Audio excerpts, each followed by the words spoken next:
Hi, welcome back to C.O.G Music. I'm Steve, and I wanted to do another practice video and touch on some of the things I talked about in some previous videos.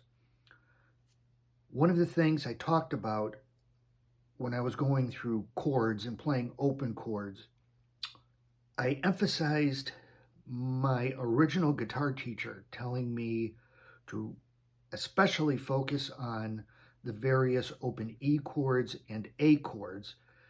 And the reason for that is how important they are to being able to play bar chords. So the first thing I wanted to get into in this video was the bar chords as they apply to being able to play open E chords and A chords, and opening up the fretboard to being able to play lots of different notes. Now, I'm going to refer to 4 basic variations of an open E chord. E, E minor, E7, E minor 7. Now, those same chords using an open A chord, A, A7, A minor, A minor 7.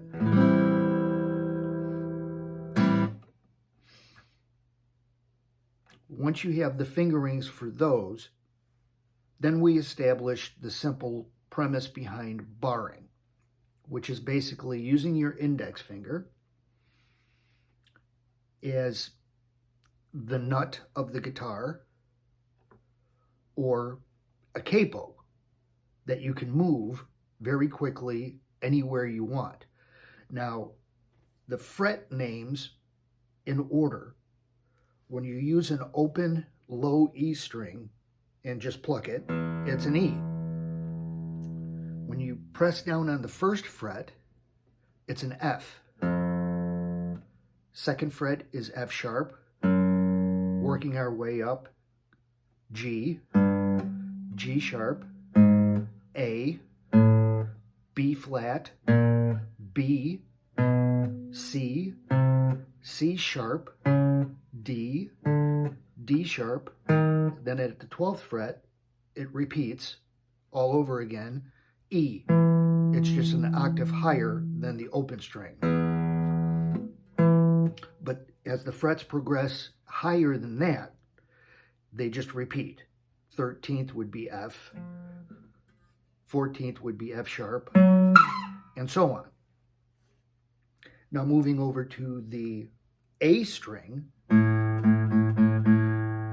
the open A string, A, the first fret on that would be B flat, B, C, C sharp, D, D sharp, E, F, F sharp, G, G sharp, and then A, an octave higher than the open string. But when you go to play a bar chord, you're going to play, let's say, the same fingering as an open E chord, but I want to play a G chord. Well, using all 6 strings, I would use my index finger, barring across at the 3rd fret. Remember? E, F, F sharp, G. So that's where my index finger is going to go, all the way across.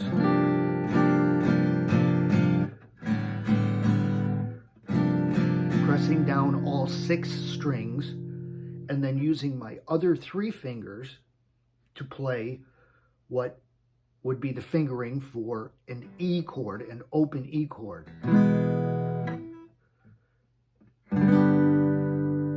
And you have a barred G chord. A barred G minor would be the same fingering as an E minor. We're pressing down on all 6 strings across the 3rd fret, but that would be G minor. G7 would be the same fingering as an E7. G minor 7 would be the same fingering as an E minor 7. And anywhere I bar across with my index finger at whatever fret I'm at is going to translate to that particular note. If I were to go up 2 more frets from the G, I would and play, again, the same fingering as an open E chord, but because I'm at the 5th fret, that would be an A chord.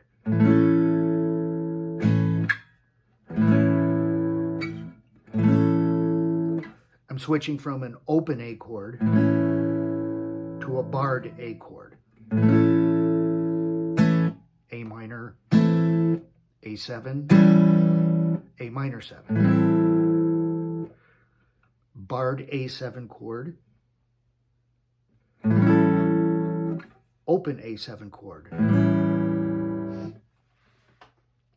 And then you can also bar across just the first 5 strings, again, relative to the open A string, where you would go B flat, B.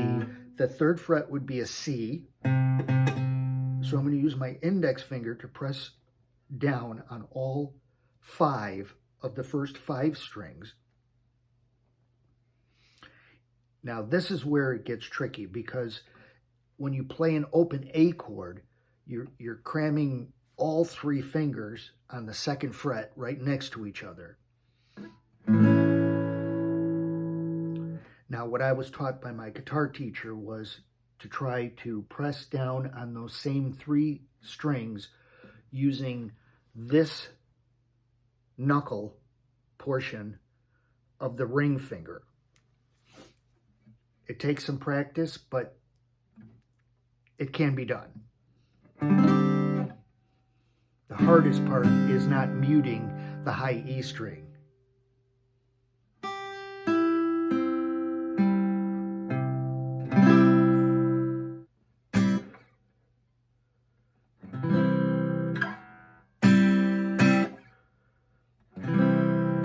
But that's a C chord, barred. You can go up 2 more frets and have it a barred D chord.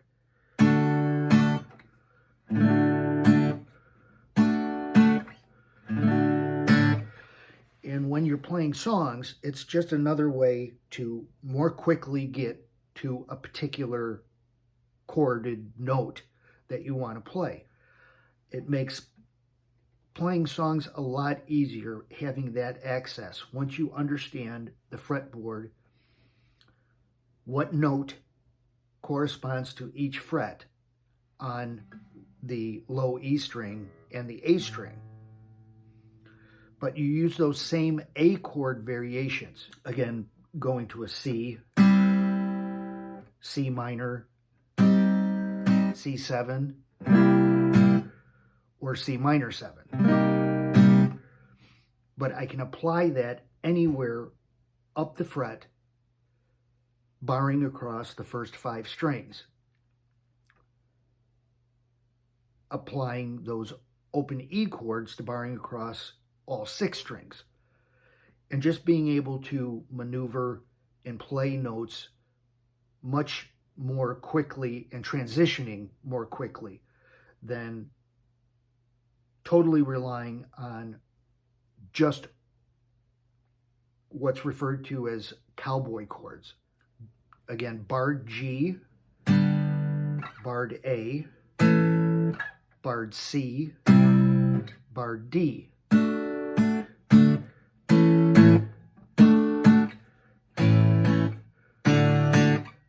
I'm doing an open A, open D, barred A, barred D. That's why I emphasized really paying attention to those E chords and A chords, because they translate into being able to play bar chords and really quickly moving from one chorded note to another when playing songs. Another thing I wanted to touch on that I went over in a previous video was one of my warm-up exercises was playing triplets.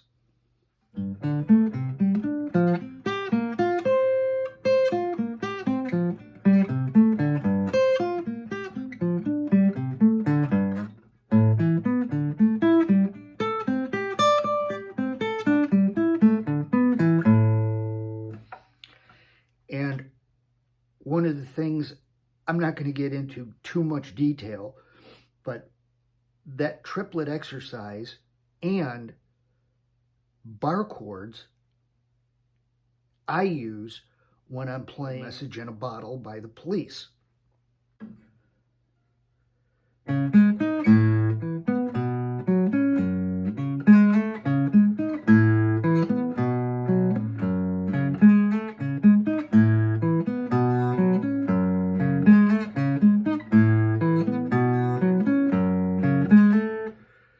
A, D, E, A. Now I go up and get a higher registered chord by playing a bar to D across the first 5 strings and high E. So let's go over that again. I'm not going to get in too much detail. Hopefully it comes through in the video.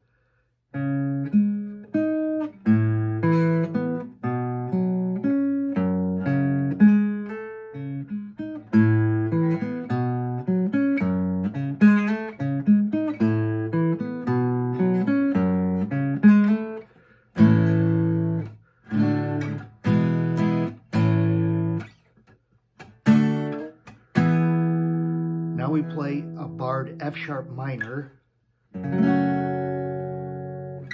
D, barred F sharp minor, barred D, F sharp minor, D, C sharp.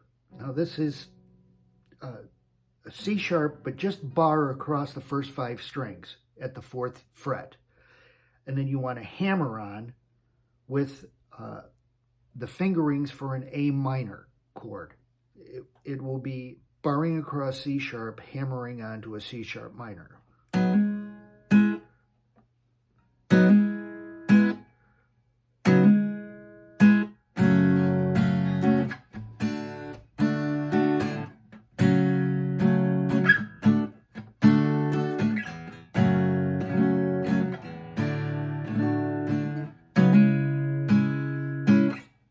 A, barred A,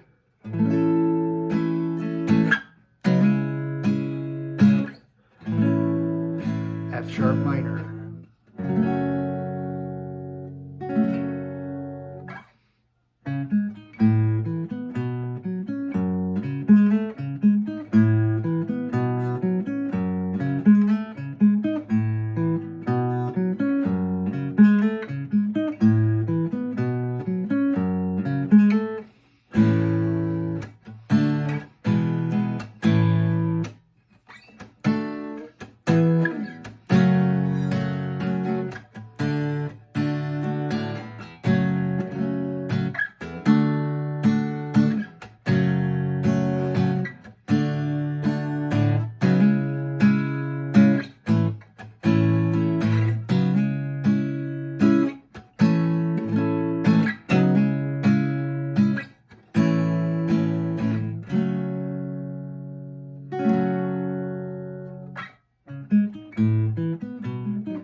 So just a quick video touching on a couple of the things I had gone over before as far as utilizing those E chords and A chords, using them in bar chords, and that little triplet exercise really makes it easier to play a song like Message in a Bottle. So I just wanted to keep it short and simple. If you have any questions, leave them in the comments. I'm sorry if some things weren't clear in the video. I'll try to clarify and answer anything that I can. Thanks for stopping by and checking out the video, and I'll see you on the next one. Remember, have fun.